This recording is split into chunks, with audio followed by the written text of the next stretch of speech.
냉동실에서 오랫동안 잉여로 지내고 있는 고등어가 있다면 꺼내주세요. 1인분 기준으로 반토막이나 3분의 1 토막만 있으면 돼요. 생선 비린내 제거하는 법 알려드릴게요. 먼저 볼에 식초를 조금 부어주세요. 식초 대신 레몬즙도 괜찮고요. 그리고 소주나 청주를 부어주세요. 비율은 1:1로 하셔도 되고 2:1로 하셔도 되고 상관없습니다. 신맛이 나지 않을까 걱정하시는 분들은 신맛은 전혀 안 나니까 걱정하지 마세요.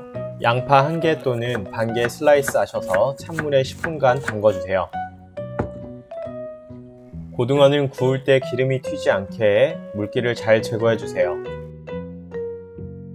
팬에 기름을 넉넉히 두르고 고등어를 노릇노릇하게 구워줍니다.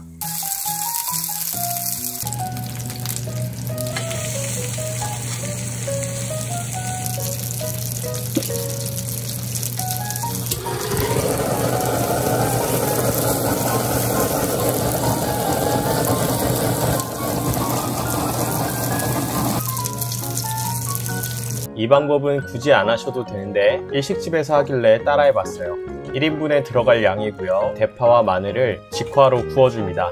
이렇게 하면 감칠맛이 더해진다고 합니다. 팬에 구운 마늘과 파를 넣고 혼다시 3분의 1스푼 넣어주세요. 쯔유소스 3스푼 넣습니다. 영상에는 안 나왔는데 생강가루도 4분의 1스푼 넣어주세요. 간장 2스푼 넣어주세요. 올리고당 1스푼 넣어주세요. 설탕 반스푼 넣어줍니다. 맛술이나 소주 1스푼 넣어주세요.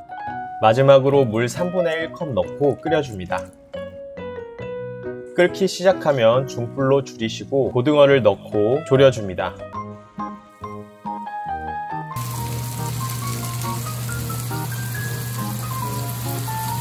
소스를 고등어에 끼얹어 가면서 중불로 졸여줍니다. 조리는 농도는 상관없고요. 본인 입맛에 간이 맞을 정도로만 졸여주시면 됩니다. 하얀 쌀밥에 소스를 끼얹어 주시고요.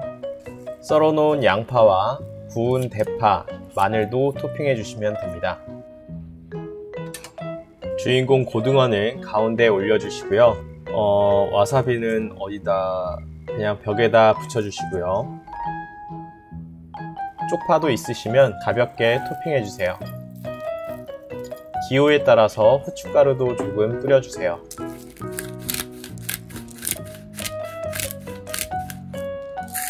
저는 고등어 덮밥이 이렇게 맛있는 줄 처음 알았습니다. 진짜 맛있으니까 꼭 해드세요. 영상 끄시기 전에 구독과 좋아요 꼭 부탁드립니다. 감사합니다.